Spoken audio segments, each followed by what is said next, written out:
Frères et sœurs, les vacances vont venir et nous rêvons tous d'autres choses.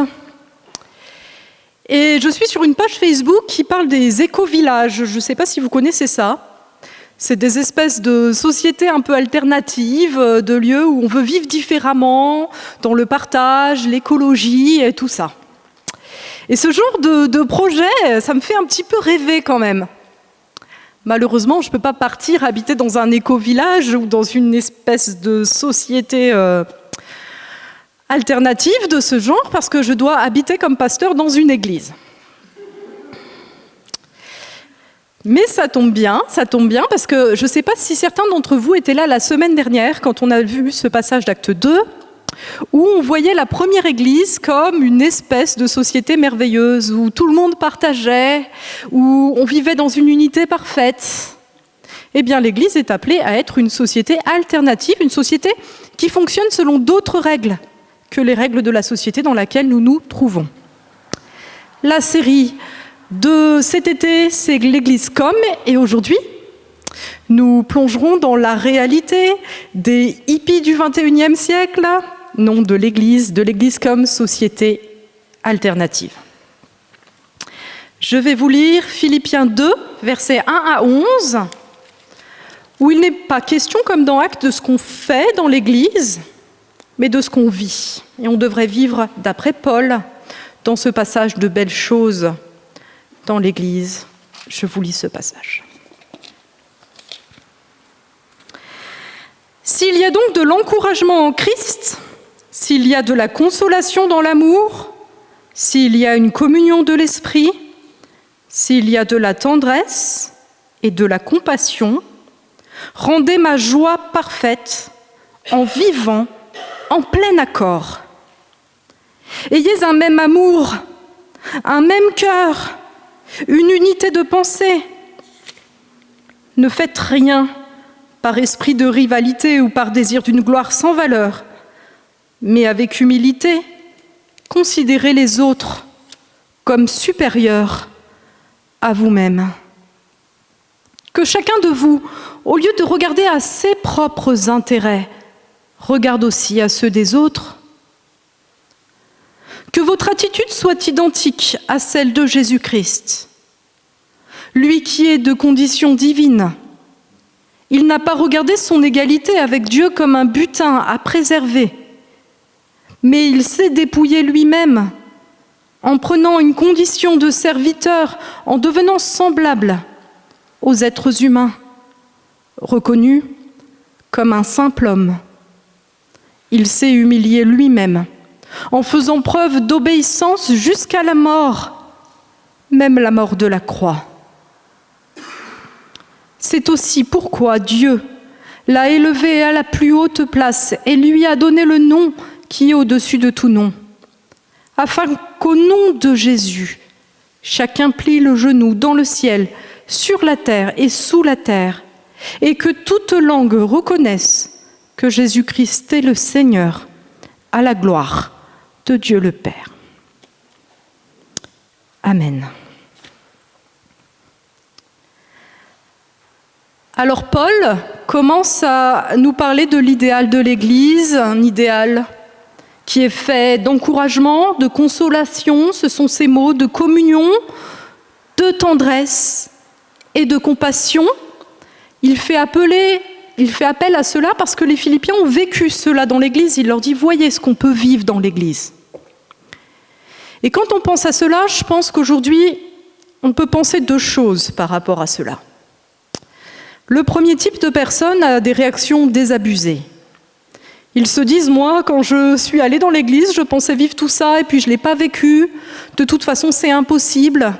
Et puis de toute façon, regardez dans l'histoire, toutes les communautés un peu idéales qu'on a essayé de bâtir, elles se sont dissoutes, victimes des abus des uns ou des divisions. Et puis il y a d'autres personnes qui disent, oui, c'est cet idéal qu'il faut avoir. Et ces personnes sont du type il y a qu'à, il faut qu'on. Il y a qu'à faire ceci, cela, ils ont plein d'idées sur ce qu'il faudrait faire et le problème c'est que les autres ne le font pas.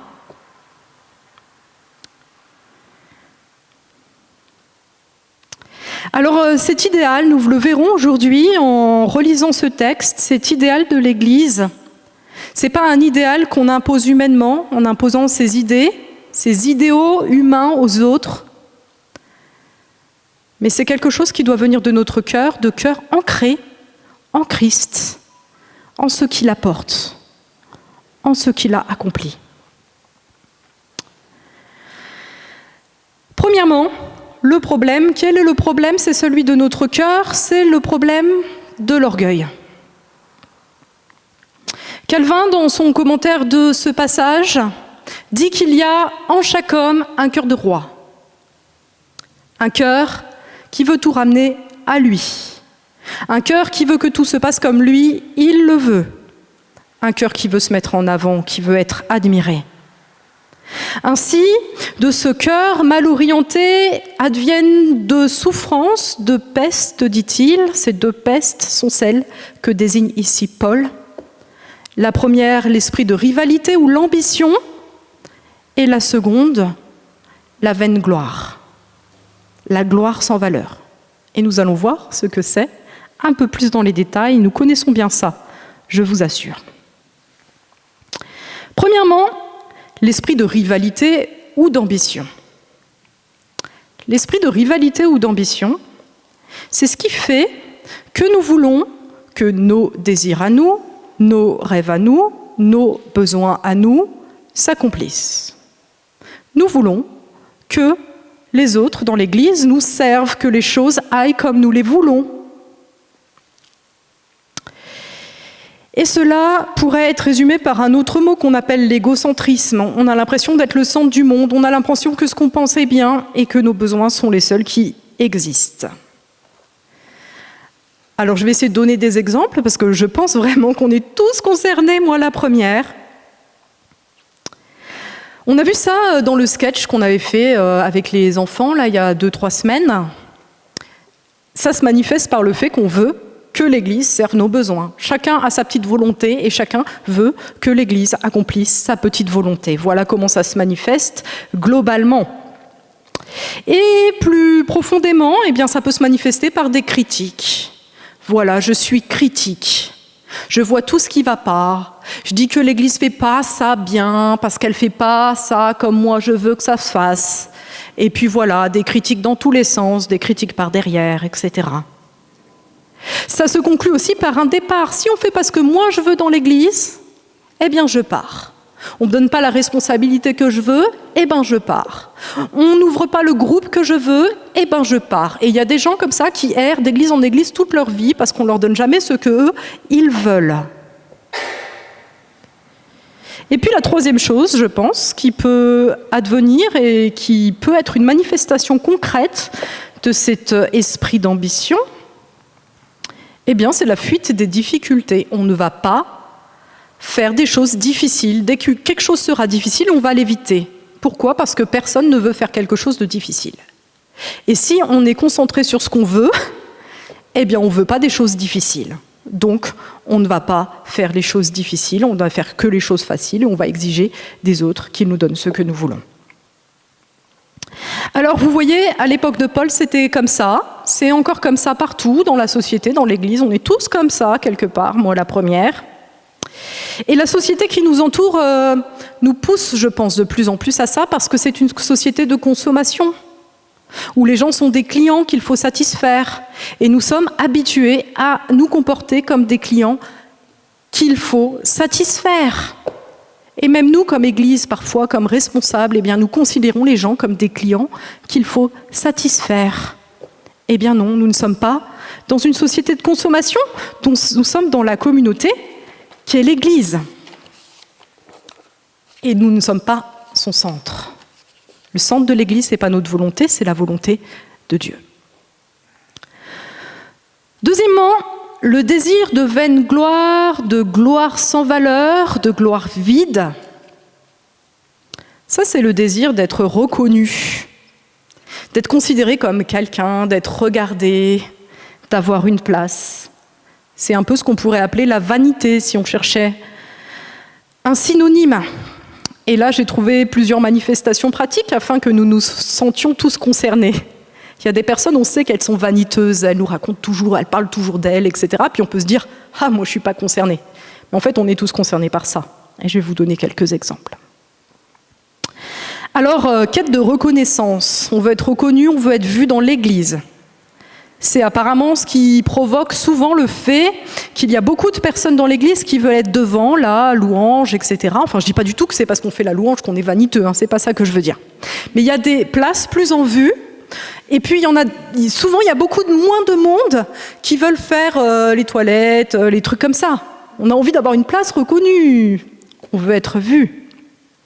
Et puis à l'inverse, il y a des personnes qui vont faire des petites tâches, mais qui vont se plaindre, qui vont vouloir que ce soit bien reconnu, qu'on reconnaisse que c'est eux qui font tout, et puis que les autres, ils font rien. Voilà, j'ai encore fait les toilettes. J'ai passé le samedi après-midi de la semaine dernière toute seule à nettoyer la garderie. Vous voyez. Vaine gloire aussi, la flatterie. Alors il y a des gens qui se la racontent, qui racontent tout ce qu'ils ont fait de bien, qui montrent qu'ils sont les plus intelligents, les plus beaux. Et puis il y a ceux qui les flattent, et c'est un petit peu la même chose. Ceux qui les flattent, ils veulent être reconnus par des gens qui ont l'air des gens très bien. Et puis comme ça, ils ont leur ego qui rayonne, ils sont reconnus par des gens bien. Et puis aussi les luttes de pouvoir. Alors ça, je pense que c'est le plus fréquent. On veut être celui qui a du pouvoir. Alors une situation qu'on connaît souvent dans les églises, c'est la tension qu'il y a entre les nouveaux venus et les anciens. Les nouveaux venus, ils veulent des nouveaux chants, des nouvelles choses, etc. Ils veulent que leurs idées soient reconnues comme les meilleures parce qu'eux, ils sont les jeunes, ils sont le renouvellement de l'église, et puis ils imposent tout ça aux autres. Et puis, il y a aussi des églises où, parfois c'est les mêmes, hein, c'est ça qui rend les choses un peu compliquées, où c'est les anciens qui veulent rien changer, parce qu'ils veulent reconnaître que ce qu'ils ont fait dans le passé, c'était bien. Et s'ils changeaient quelque chose, ça voudrait dire qu'ils ont eu tort quelque part. On voit ça souvent dans les églises. Et puis, autre lutte de pouvoir, que je prends en exemple un pasteur qui a dit ça, c'était pas moi, mais ça aurait pu l'être, hein, qui a dit qu'un jour, dans une réunion, il y avait quelqu'un qui avait une idée meilleure que lui. C'était vraiment une très bonne idée.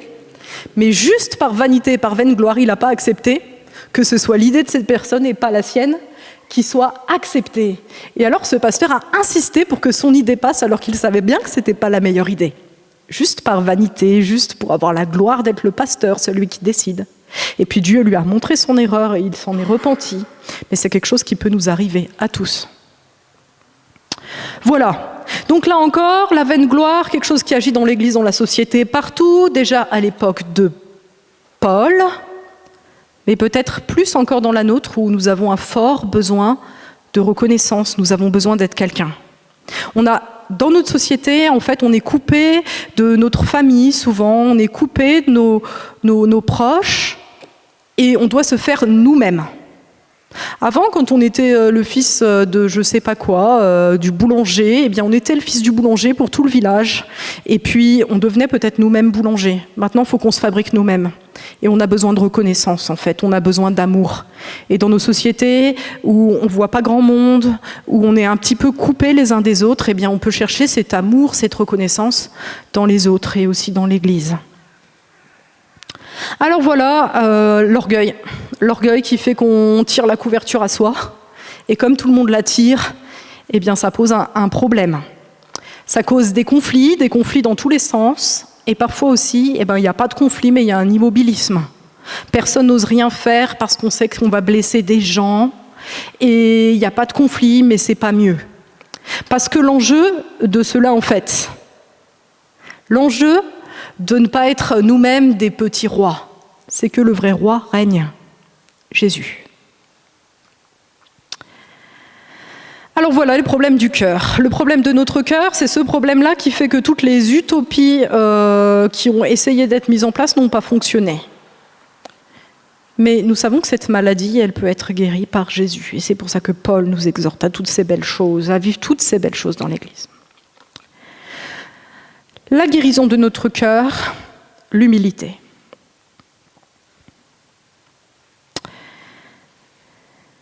Il s'agit de nous détourner de nous-mêmes pour regarder aux autres. C'est un peu comme un exercice.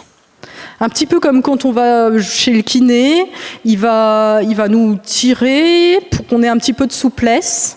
Eh bien, Paul nous exhorte à faire des exercices, à regarder aux autres pour nous détourner de nous-mêmes. Et petit à petit, nous apprendrons peut-être à nous regarder moins et à regarder plus les autres. Premier conseil, considérez les autres comme supérieurs à vous-même. Le remède contre la vanité, contre la vaine gloire. Bien sûr, nous avons envie d'être quelqu'un et nous avons tous l'habitude de considérer qu'on est une personne bien et que les autres sont moins bien que nous. Et puis nous sommes dans cette course de faire bien, de faire meilleur que les autres, etc. Eh bien, regardons aux autres, regardons-les comme des frères et des sœurs que Dieu nous donne. Regardons-nous comme ce que nous sommes, de simples pécheurs, qui avons besoin de la grâce de Dieu, et regardons les autres comme des personnes qui nous sont données par Dieu. Et alors, nous essayerons de regarder à elles, nous essayerons de les comprendre, nous essayerons de les aimer, et nous nous laisserons conduire. Alors bien sûr, il ne s'agit pas de confondre les autres avec Christ. Ce n'est pas les autres qui ont toujours raison, ce n'est pas moi qui ai toujours raison. Mais à travers eux, je peux chercher la volonté de Dieu et avancer à sa suite. C'est la gloire de Dieu qu'on cherche. Ce n'est pas la gloire des autres et ce n'est pas la nôtre. Nous voulons que Dieu ait du poids dans l'Église. C'est lui qui doit être le centre, c'est lui qui doit être adoré. C'est ni nous, ni les autres. Mais pour pas que ce soit nous, nous devons regarder aux autres. Regarder aux intérêts des autres, ça c'est le deuxième point. Et ça c'est un point qui nous garde de l'ambition. C'est très simple en fait. Au lieu de nous demander ce que les autres peuvent faire pour nous, eh bien nous nous demandons ce qu'on peut faire pour les autres. Qu'est-ce que je pourrais faire pour les autres ? Qu'est-ce que je pourrais faire pour l'Église ? De quoi les autres ont besoin ? Peut-être que j'ai pas d'enfants, mais que je pourrais servir dans la garderie. Peut-être que je vais jamais aux toilettes à l'église, mais que je pourrais nettoyer les toilettes. Peut-être que ce groupe qui vient de se former, il m'arrange pas, mais que je pourrais quand même y aller, parce que s'il y a assez de monde, le groupe pourrait rester puis grandir.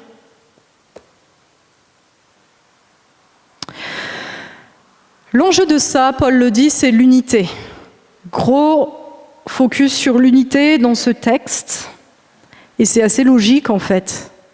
Parce que si on cesse d'être nous-mêmes le roi, si chacun cesse d'être le roi et de tirer la couverture à lui, eh ben c'est Christ qui sera le roi, et nous le suivrons tous ensemble, et nous irons ensemble, tous ensemble, dans la même direction.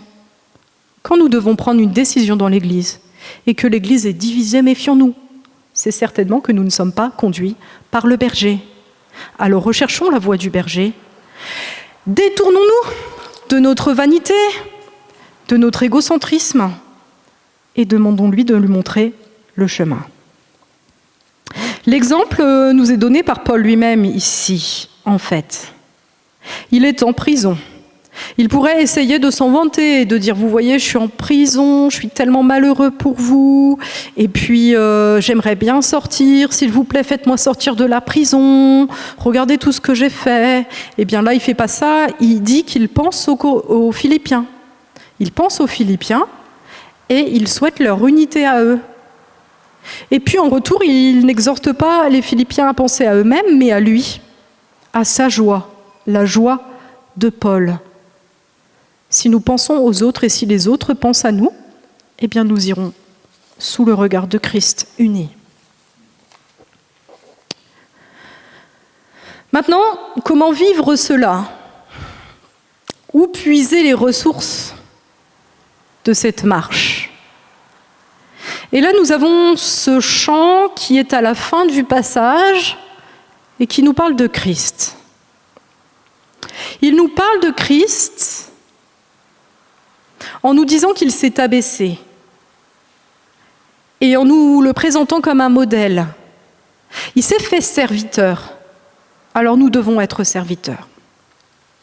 L'humilité, ne nous trompons pas, Ça ne veut pas dire se faire plus petit que nous sommes et faire croire que nous ne pouvons rien faire, que nous n'avons aucune capacité et que nous sommes nuls.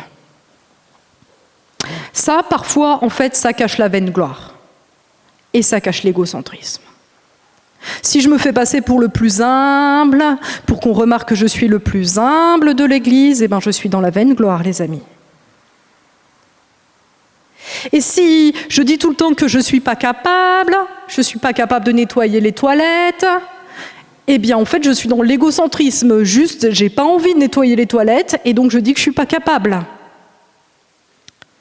Mais l'humilité, c'est être ce que nous sommes, donc les serviteurs du Dieu qui sert. Simplement, rien d'autre. Et puis, en plus de son exemple, il nous donne les moyens, parce que Christ a fait cela, mais Christ est Dieu, il n'est pas nous. Et donc, nous, compliqué quand même de vivre cela, on le sait. On nous dit qu'il n'a pas considéré sa divinité comme un butin à préserver et qu'il s'est dépouillé. Il s'est dépouillé, il s'est donné pour qui ? Pour nous. Et la clé maintenant, eh bien, c'est de recevoir vraiment dans notre cœur ce qu'il nous donne jusqu'à ce que ce qu'il nous donne influence notre manière de vivre et de faire. Tout d'abord, il nous donne. Il est venu, il s'est dépouillé pour nous donner ce dont nous avons vraiment besoin au fond de notre cœur. La seule chose dont nous ayons vraiment besoin. La vie éternelle, la relation restaurée au Père. Et à partir du moment où nous sommes comblés par cela, eh bien nous n'avons pas besoin de chercher à nous combler par d'autres choses. Nous n'avons pas besoin de faire que d'autres nous servent ou nous donnent ce dont nous avons besoin. En fait, nous avons déjà tout. Deuxième aspect, en Christ, nous sommes quelqu'un. Nous sommes devenus enfants de Dieu. Nous sommes aimés. Et nous n'avons pas donc besoin de chercher un statut, de chercher de l'admiration, de chercher à être regardés, de pousser l'amour des autres. Nous sommes simplement aimés et nous n'avons pas besoin de la vaine gloire, parce que nous pouvons nous appuyer sur cette gloire d'être enfants de Dieu. Enfin, Christ nous fait une promesse. Cette humilité de Christ est suivie par son élévation.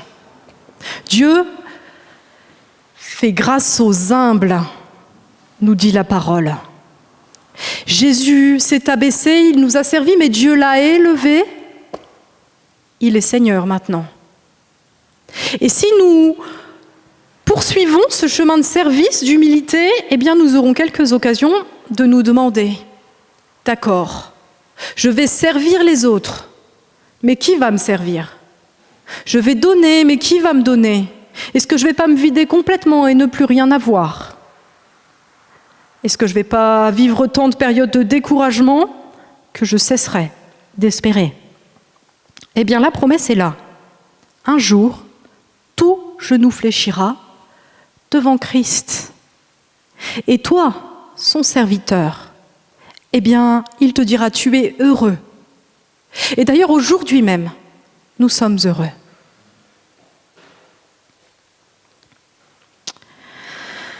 Chers amis, nous sommes partis de la société alternative à laquelle nous rêvons peut-être. Moi, j'aime beaucoup ça, la campagne, tout ça. Je suis fan de la petite maison dans la prairie depuis mes 5 ans.